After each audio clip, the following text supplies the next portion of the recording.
Dear students, welcome to physics classes first PUC, the chapter 3 motion in a straight line. In the last video, I discussed about the concept of mechanics and the branches of mechanics called statics and dynamics.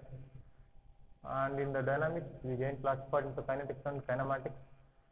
Kinematics deals about the objects which are in motion without considering the cause, and in kinetics we are going to consider the cause for the motion, and we discuss rest motion, frame of reference, types of motion, one dimensional, two dimensional, three dimensional, and next we discuss the path length and the displacement and the difference between the path length and displacement, and the definition of speed and velocity, and the difference between speed and velocity we discuss. And now we are going to discuss about the motion that is with a constant velocity. We can call it as uniform motion. Uniform motion, or we can say it as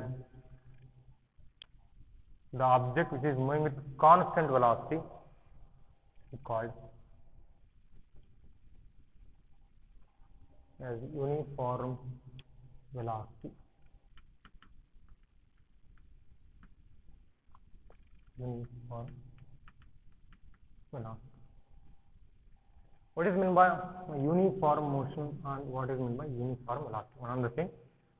Uniform means the motion of the object when it is moving with a constant velocity. It is moving with a constant velocity. Let me consider an example. Time, which is in seconds, and the displacement, it is in meter. And now,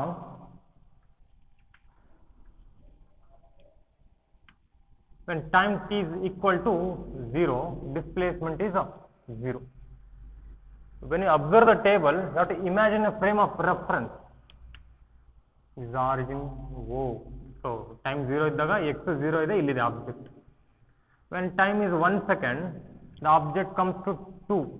ಈಗ 2 ಅಂತ mark ಮಾಡ್ಕೊಳ್ಳೋಣ. 2 ಗೆ ಬಂದಿದೆ object, ಇಲ್ಲಿ ಬಂದಿದೆ 2 ಗೆ ಬಂದಿದೆ. So you have to imagine this. I am writing the table. You are going to imagine this one.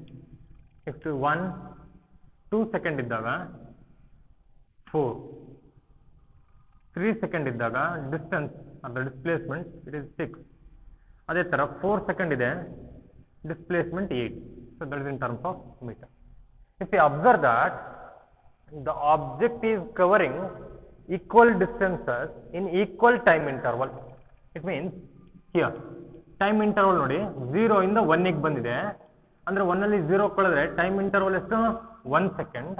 ಆ 1 ಸೆಕೆಂಡ್ ಅಲ್ಲಿ ಆಬ್ಜೆಕ್ಟ್ ಎಷ್ಟು ದೂರ ಕ್ರಮಿಸಿದೆ 0 to 2 ಮೀಟರ್ ಡಿಸ್ಟೆನ್ಸ್ ಕವರ್ ಮಾಡಿದೆ.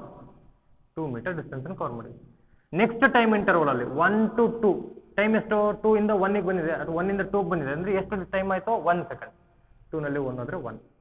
ಇಲ್ಲಿ 2 to 4 ಡಿಸ್ಟೆನ್ಸ್ ಎಷ್ಟಾಯ್ತು 0 ಇಂದ 2, ನೆಕ್ಸ್ಟ್ 2 to 4, ಇಲ್ಲಿಂದ ಇಲ್ಲಿಗಿರೋ ದೂರ ಎಷ್ಟು 4 ರಲ್ಲಿ 2 ಆಯ್ತು ಅಂದ್ರೆ 2. So that is what 2 meter. ಕರೆಕ್ಟಾ? Next time interval again 3 to 2 to 3 ಬಂದಿದೆ ಅಂದ್ರೆ 1 ಸೆಕೆಂಡ್ ಟೈಮ್ ಇಂಟರ್ವಲ್.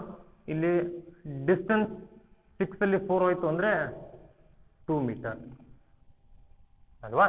ಸೊ ಅದೇ ತರ ನೀವು 3 to 4 ಸೆಕೆಂಡ್ ಬಂದ್ರೆ time interval 1 second, and the displacement 8 to 6 ಅಂದ್ರೆ ಅಗೇನ್ ಡಿಸ್ಪ್ಲೇಸ್ಮೆಂಟ್ 2 ಮೀಟರ್. ಸೊ ನೀವು ಗಮನಿಸಬೇಕಿಲ್ಲಿ ಈಕ್ವಲ್ ಟೈಮ್ ಇಂಟರ್ವಲ್ 1 ಸೆಕೆಂಡ್ಗೆ 2 ಮೀಟರ್, ನೆಕ್ಸ್ಟ್ 1 ಸೆಕೆಂಡಿಗೆ 2 ಮೀಟರ್, ನೆಕ್ಸ್ಟ್ 1 ಸೆಕೆಂಡ್ ಅಲ್ಲಿ 2 ಮೀಟರ್, ನೆಕ್ಸ್ಟ್ 1 ಸೆಕೆಂಡ್ ಅಲ್ಲಿ 2 metre. So this type of motion we called as uniform motion ಅಥವಾ uniform velocity, ಅಥವಾ ಅದನ್ನ ವೆಲಾಸಿಟಿ ಇಟ್ ರಿಮೈನ್ಸ್ ಕಾನ್ಸ್ಟೆಂಟ್ ಅಂತ ಕರಿತಾ ಇದ್ವಿ. ಕಾನ್ಸ್ಟೆಂಟ್, ಎಸ್ ಕಾನ್ಸ್ಟೆಂಟ್ ಬರ್ತಾ ಇದೆ, ನೀವು ಕ್ಯಾಲ್ಕುಲೇಟ್ ಮಾಡಬಹುದು. Velocity this is nothing but displacement by time taken, delta X by delta T. Displacement ಎಷ್ಟಿದೆ ಮೊದಲನೇ ಟೈಮ್ ಇಂಟರ್ವಲ್ ಅಲ್ಲಿ 2 ಇದೆ, ಟೈಮ್ ಎಷ್ಟು 1, displacement 2 divided by time 1, 2 divided by 1 ಮಾಡಿದ್ರೆ 2 ಬರ್ತಾ ಇದೆ, 2 metre per second. Next time interval ಅಲ್ಲಿ ಏನಾಗ್ತಾ ಇದೆ, ಅಗೈನ್ 2, ಇದು 1, 2 divided by 1, again it is 2 metre per second. ಅದೇ ತರ ಇದು ಕೂಡ 2 ಮೀಟರ್ ಪರ್ ಸೆಕೆಂಡ್, ಇಲ್ಲೂ ಕೂಡ 2 ಮೀಟರ್ ಪರ್ ಸೆಕೆಂಡ್ ಬರ್ತಾ ಇದೆ. It means the object is in uniform velocity, or we can say it as uniform motion. Object to uniform motion ಅಲ್ಲಿ move ಆಗ್ತಾ ಇದೆ ಅಂತ ಹೇಳ್ಬೋದು. ಯೂನಿಫಾರ್ಮ್ ಮೋಷನ್ ಡೆಫಿನೇಷನ್ ನೋಡೋಣ ಇನ್ನೊಮ್ಮೆ.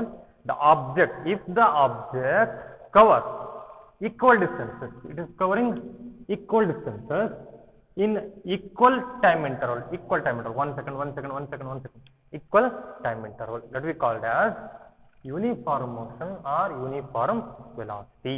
This is the first one. And the next one, non-uniform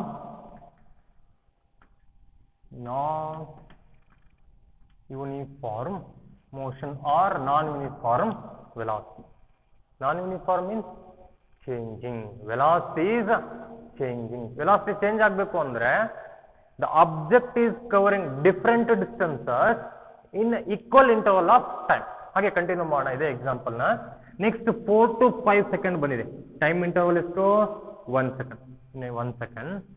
it comes to the point 11. ಗೊತ್ತಾಗುತ್ತೆ ನಿಮಗೆ. ಹೀಗೆ ಬರ್ತಾ ಬರ್ತಾ ಬರ್ತಾ ಇಲ್ಲಿ 6, 8, ಇದು 10, ಇದು 12, ಇದು 12 ಇದೆ, ಇದು 10 ಇದೆ. ಆಬ್ಜೆಕ್ಟ್ ಎಲ್ಲಿಗೆ ಬಂದಿದೆ ನೋಡಿ, ಡಿಸ್ಟೆನ್ಸ್ ಎಷ್ಟು ಕವರ್ ಮಾಡ್ತಾ ಇದೆ, ಇಷ್ಟನ್ನು ಕವರ್ ಮಾಡ್ತಾ ಇದೆ. ಮೊದಲೆಷ್ಟಿತ್ತು, 6 to 8, 2 ಮೀಟರ್ ಕವರ್ ಮಾಡ್ತಾ ಇದ್ದಿದ್ದು, ಈಗ ಎಷ್ಟು ಕವರ್ ಮಾಡ್ತಾ ಇದೆ, 3 ಮೀಟರ್ನ ಕವರ್ ಮಾಡ್ತಾ ಇದೆ. ಮೊದಲಿಗೆ 2 ಮೀಟರ್ ಇತ್ತು, ಈಗ 3 ಮೀಟರ್ ಆಗ್ತಾ ಇದೆ. 11 ಬಂದಿದೆ. ನೆಕ್ಸ್ಟ್ 1 ಸೆಕೆಂಡ್ ಅಲ್ಲಿ 6 ಸೆಕೆಂಡ್ಸ್ ಬಂದ್ರೆ ನಾವು ನೆಕ್ಸ್ಟ್ 1 ಸೆಕೆಂಡ್ ಅಲ್ಲಿ ಇಟ್ ಮೇ ಕಮ್ಸ್ ಟು 16. ನೋಡಿ ಇಲ್ಲಿ 8 to 11 3 ಮೀಟರ್ ಕವರ್ ಮಾಡಿದೆ. ನೆಕ್ಸ್ಟ್ 11 to 16 ಬಂದಿದೆ ಅಂದ್ರೆ 5 ಮೀಟರ್ ಡಿಸ್ಟೆನ್ಸ್ ಕವರ್ ಮಾಡ್ತಾ ಇದೆ. ಸೇಮ್ ಟೈಮ್ ಇಂಟರ್ವಲ್ ಅಲ್ಲಿ ಗಮನಿಸಬೇಕು ನೀವು, ಅದೇ 1 ಸೆಕೆಂಡ್ ಅಲ್ಲಿ ಆಬ್ಜೆಕ್ಟ್ 5 ಮೀಟರ್ ಡಿಸ್ಟೆನ್ಸ್ ಕವರ್ ಮಾಡ್ತದೆ. ನೆಕ್ಸ್ಟ್ ಅದೇ 1 second 6 to 7 time interval 1 second, ಅದರೊಳಗಡೆ ಆಬ್ಜೆಕ್ಟ್ 22 ಬಂದಿದೆ ಅಂತ ಅನ್ಕೋಣ. It comes to 22. ಹೀಗೆ ಮೂವ್ ಆಗ್ತಾ ನೀವು ಇಮ್ಯಾಜಿನ್ ಮಾಡ್ತಾ ಹೋಗಿ. ಹಾಗೆ 22 ಹೋಯ್ತು ಅಂದ್ರೆ ಡಿಸ್ಟೆನ್ಸ್ ಎಷ್ಟಾಗ್ತಾ ಇದೆ, 6 ಮೀಟರ್ ಆಗ್ತಾ ಇದೆ. ಗಮನಿಸಬೇಕು, ಆಬ್ಜೆಕ್ಟ್ ಮ್ಯಾಕ್ಸಿಮಮ್ ಡಿಸ್ಟೆನ್ಸ್ ನ ಕವರ್ ಮಾಡ್ತಾ ಹೋಗ್ತಾ ಇದೆ in a given time interval. Distance is continuously changing. That is what non uniform motion. Sir increase ಆಗ್ಲೇಬೇಕಾ, ಡಿಕ್ರೀಸ್ ಆಗ್ಬೋದಲ್ವಾ? You can think that. ನೀವು ಹಾಗೆ ಥಿಂಕ್ ಮಾಡಿದ್ರೆ ಡಿಕ್ರೀಸ್ ಕೂಡ ಆಗ್ಬೋದು. ನಮ್ಮ ಇಂಟೆನ್ಷನ್ ಇಲ್ಲಿ ಏನ್ ಹೇಳ್ತಾ ಇರೋದು, ನಾನ್ ಯೂನಿಫಾರ್ಮ್ ಅಂದ ತಕ್ಷಣ ವೆಲಾಸಿಟಿ ಚೇಂಜ್ ಆಗುತ್ತೆ. ಇನ್ಕ್ರೀಸ್ ಆದ್ರೂ ಆಗ್ಬೋದು ವೆಲಾಸಿಟಿ, ಅಥವಾ ಡಿಕ್ರೀಸ್ ಆದ್ರೂ ಆಗ್ಬೋದು ಅಲ್ವಾ? ಸೊ ನೆಕ್ಸ್ಟ್ ಕೇಸ್ ತಗೊಂಡ 8, 1 ಸೆಕೆಂಡ್ ಅಲ್ಲಿ, ನೆಕ್ಸ್ಟ್ 1 ಸೆಕೆಂಡ್ ಇಂಟರ್ವಲ್ ಅಲ್ಲಿ the object covers only 2 metre. 2 metre ಅಂದ್ರೆ 2 ಮೀಟರ್ ಅಂದ್ರೆ 24 ಬಂತು. ಎಷ್ಟು ಡಿಸ್ಟೆನ್ಸ್, 2 ಮೀಟರ್ ಬಂತು. 1 ಸೆಕೆಂಡ್ ಅಲ್ಲಿ ಅಗೇನ್ 2 ಮೀಟರ್ ಬರ್ತದೆ. ಅಂದ್ರೆ ಡಿಸ್ಪ್ಲೇಸ್ಮೆಂಟ್ ಕಡಿಮೆ ಆಯ್ತು. ಮೊದಲಿಗೆ 2 ಇದ್ದಿದ್ದು 3 ಆಯ್ತು, 5 ಆಯ್ತು, ನೆಕ್ಸ್ಟ್ 6 ಮೀಟರ್ ಕವರ್ ಮಾಡಿದೆ. ನೆಕ್ಸ್ಟ್ 1 ಸೆಕೆಂಡ್ ಅಲ್ಲಿ ಕೇವಲ 2 ಮೀಟರ್ ಕವರ್ ಮಾಡ್ತಾ ಇದೆ. ಅಂದ್ರೆ ವೆಲಾಸಿಟಿ ಏನಾಗ್ತಾ ಇದೆ, ಡಿಕ್ರೀಸ್ ಆಗ್ತಾ ಇದೆ. ನೆಕ್ಸ್ಟ್ 9 ಬಂದೆ ಅಂತ ಅನ್ಕೋಣ. 9 ಬಂದೆ. So it comes to 25. ಅಂದ್ರೆ ಎಷ್ಟಾಯ್ತು, ಕೇವಲ 1 ಮೀಟರ್ ಕವರ್ ಮಾಡ್ತಾ ಇದೆ. It means the velocity of the object is decreasing. Velocity ಕಡಿಮೆ ಆಗ್ತಾ ಇರೋದಕ್ಕೆ ಅದು ಕಡಿಮೆ ಡಿಸ್ಟೆನ್ಸ್ ನ ಕವರ್ ಮಾಡ್ತಾ ಇದೆ. So this is 1 metre here. ಇಲ್ಲಿ ಏನಾಗ್ತಾ ಇದೆ, ವೆಲಾಸಿಟಿ ಫಸ್ಟ್ಗೆ ಕಾನ್ಸ್ಟೆಂಟ್ ಇತ್ತು, ಇಲ್ಲಿ ತನಕನೂ ಕೂಡ ಕಾನ್ಸ್ಟೆಂಟ್ ಇದೆ, 2 ಮೀಟರ್ ಪರ್ ಸೆಕೆಂಡ್ ಇದೆ. That is what the case of uniform motion. Now the velocity is changing. So that is what the non uniform motion. Velocity change ಆಗಿರೋದನ್ನ ನೀವು ಅಬ್ಸರ್ವ್ ಮಾಡ್ಬೋದು. ಇಲ್ಲಿ ನೀವು ಕ್ಯಾಲ್ಕುಲೇಟ್ ಮಾಡಿದ್ರೆ 3 ಮೀಟರ್ ಟೈಮ್ 1 ಅಂದ್ರೆ velocity 3 metre per second. ಇಲ್ಲಿ 5 metre ಎಷ್ಟು second ಅಲ್ಲಿ, 1 ಸೆಕೆಂಡ್ ಅಲ್ಲಿ, ಅಲ್ಲಿಗೆ ಪರ್ ಸೆಕೆಂಡ್. ಇಲ್ಲಿ ಅಗೇನ್ 6 ಮೀಟರ್ ಎಷ್ಟು ಸೆಕೆಂಡ್ ಅಲ್ಲಿ, 1 ಸೆಕೆಂಡ್ ಅಲ್ಲಿ, 6 ಮೀಟರ್ ಪರ್ ಸೆಕೆಂಡ್. ಇಲ್ಲಿ 2 metre per second. Next 1 metre per second. ನೋಡಿ velocity up to this point ಇಲ್ಲಿ ತನಕ ಕಾನ್ಸ್ಟೆಂಟ್ ಇತ್ತು, ಇದಾದ್ಮೇಲೆ ವೇರಿ ಆಗ್ತಾ ಇತ್ತು. ಇದಾದ್ಮೇಲೆ ಏನಾಗ್ತದೆ, ವೇರಿ ಆಗ್ತದೆ. So this is the case of non uniform motion and this is the case of uniform motion. So I hope you understand what is meant by uniform motion and non-uniform motion. Now, if we come to the case of non-uniform motion, a term is introduced. So because velocity is changing, if the velocity changes with respect to time, yes, time is changing, the distance is also changing, velocity is also changing, that we will define the term acceleration. What is meant by acceleration? Acceleration is what? It is the time rate of change of displacement. Time rate of change of displacement. So velocity, time rate of velocity, rate of change of velocity. Sorry, rate of change of velocity. Rate of change of velocity. Velocity is changing. Velocity is changing with respect to time. Here is that case. Here is the case. ನೀವು ಅಲ್ಲಿ observe ಮಾಡ್ಬೋದು, velocity ಎಲ್ಲಿ change ಆಗ್ತಾ ಇದೆ ಅಲ್ಲಿ ನಾವು acceleration ಅನ್ನೋ term ಅನ್ನು ಡಿಫೈನ್ ಮಾಡ್ತಾ ಇದ್ದೀವಿ. ಆಕ್ಸಿಲರೇಷನ್ ಬರಬೇಕು ಅಂದ್ರೆ ವೆಲಾಸಿಟಿ ಚೇಂಜ್ ಆಗಬೇಕು. ಕರೆಕ್ಟಾ? ಇಲ್ಲಿ ನೋಡಿ ವೆಲಾಸಿಟಿ ಚೇಂಜ್ ಆಗ್ತಾ ಹೋಗಿದೆ ಇಲ್ಲಿ. So here will define the term acceleration. ಕರೆಕ್ಟಾ? Now will define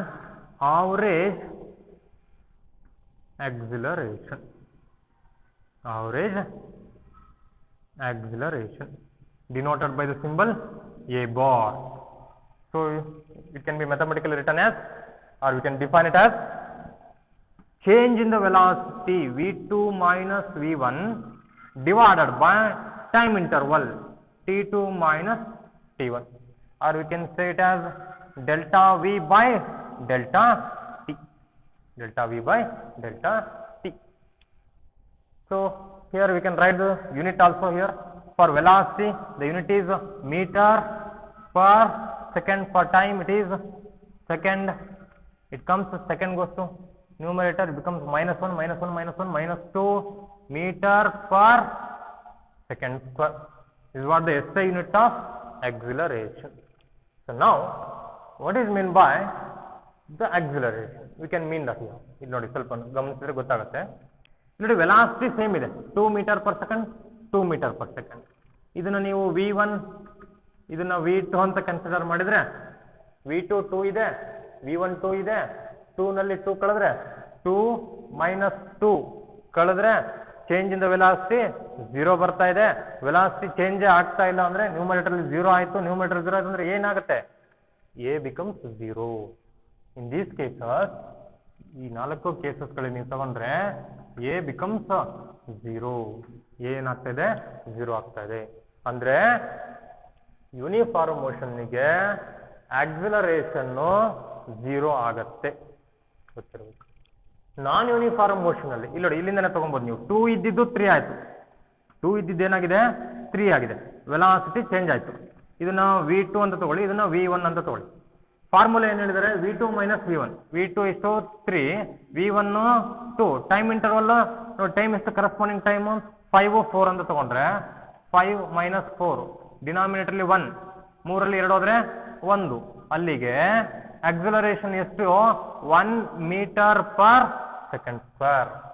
acceleration 1 metre per second square ಆಗುತ್ತೆ. ಸೊ ನೆಕ್ಸ್ಟ್ ಕೇಸ್ ತಗೊಂಡ್ರೆ ನೀವು 5 3 ಇದೆ, acceleration 2 metre per second square ಆಗುತ್ತೆ. ಸೊ ಹಾಗೆ ನೀವು ಕ್ಯಾಲ್ಕುಲೇಟ್ ಮಾಡ್ತಾ ಹೋಗ್ಬೋದು. ಅಂದ್ರೆ ಪಾರ್ಟಿಕಲ್ ನ ವೆಲಾಸಿಟಿ ಚೇಂಜ್ ಆಗ್ತಾ ಹೋಗ್ಬೇಕು. Velocity may increases or it may decreases. Velocity increase ಆದಾಗ ಏನಾಗುತ್ತೆ ಮತ್ತೆ ಡಿಕ್ರೀಸ್ ಆದಾಗ ಏನಾಗುತ್ತೆ ಅಂತ ಸ್ವಲ್ಪ ಗಮನ. ಸೇಮ್ ಇದ್ರೆ 0, ಕ್ಲಿಯರ್, ನಿಮಗೆ ಗೊತ್ತಿದೆ. ಇಲ್ಲಿ ವೆಲಾಸಿಟಿ ಸೇಮ್ ಬಂತು, ಆಕ್ಸಿಲರೇಷನ್ 0 ಆಗಿದೆ, ಒಂದು ಪಾಯಿಂಟ್ ಕ್ಲಿಯರ್. ಪಾಸಿಟಿವ್ ಯಾವಾಗ ಬರುತ್ತೆ?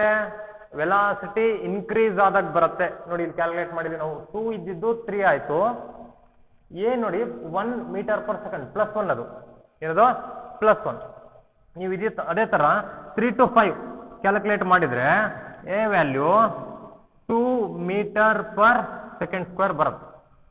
ನೀವು ಅದೇ ತರ 5 to 6, 5 ಇಂದ 6 ಮೀಟರ್ ಪರ್ ಸೆಕೆಂಡ್ ಆಗಿದೆ ವೆಲಾಸಿಟಿ 1 ಸೆಕೆಂಡ್ ಟೈಮ್ ಇಂಟರ್ವಲ್ ಅಲ್ಲಿ, acceleration 1 metre per second square ಆಗುತ್ತೆ. ಇನ್ನೊಂದು ಕೇಸ್ ತಗೋಣ, ಇಲ್ಲಿ ಈ ಕೇಸ್ ತಗೊಳ್ಳಿ, ವೆಲಾಸಿಟಿ ನೋಡಿ ಗಮನಿಸಿ, 2 ಮೀಟರ್ ಪರ್ ಸೆಕೆಂಡ್ ಇದ್ದಿದ್ದು 1 ಮೀಟರ್ ಪರ್ ಸೆಕೆಂಡ್ ಆಗಿದೆ ಅಲ್ವಾ. ಇಲ್ಲಿ ಫಾರ್ಮುಲಾ ಏನ್ ಹೇಳ್ತಾ ಇದೆ, v2 minus v1 divided by t2 minus t1 ಅಲ್ವಾ. ಸಬ್ಸ್ಟಿಟ್ಯೂಟ್ ಮಾಡಿಬಿಟ್ರಿ ನೀವು, v2 ವ್ಯಾಲ್ಯೂ 1, ಕೇಸ್ ನೋಡಿ ಮೊದಲಿಗೆ 2 ಮೀಟರ್ ಪರ್ ಸೆಕೆಂಡ್ ಇದ್ದಿದ್ದು ಅದಾದ್ಮೇಲೆ 1 ಮೀಟರ್ ಪರ್ ಸೆಕೆಂಡ್ ಆಗಿದೆ, ಅಂದ್ರೆ final velocity 1 metre per second, ಕರೆಕ್ಟಾ. v2 value 1 metre per second minus initial velocity 2 ಇದೆ, v1 value 2 divided by time corresponding, ಇಲ್ಲಿ 9 ಇದು 8, 9 ಅಲ್ಲಿ 8 ಹೋಯ್ತು ಅಂದ್ರೆ 1 ಬರುತ್ತೆ, 9 ಮೈನಸ್ 8, 1 ಅಲ್ಲಿ 2 ಹೋಯ್ತು ಅಂದ್ರೆ ಮೈನಸ್ 1 ಡಿವೈಡೆಡ್ ಬೈ 1, ಅಲ್ಲಿಗೆ ಇದು 1 minus 1 metre per second square. ಗಮನಿಸಬೇಕು, ಏನೋ ವ್ಯಾಲ್ಯೂ ಮೈನಸ್ ಬರ್ತಾ ಇದೆ, is here minus, here it is plus, here it is positive, here it is negative, here it is 0. We can come across 3 cases. One is the case velocity is constant, in that case acceleration is positive, and in the next case we are going to increase the velocity of the particle so that acceleration becomes positive. If the velocity of the particle is decreasing, here decreases 2 to 1 meter per second, velocity is decreasing, acceleration is negative. So this is the case we observed in the term acceleration. Now we will move to the next one, instantaneous. Instantaneous.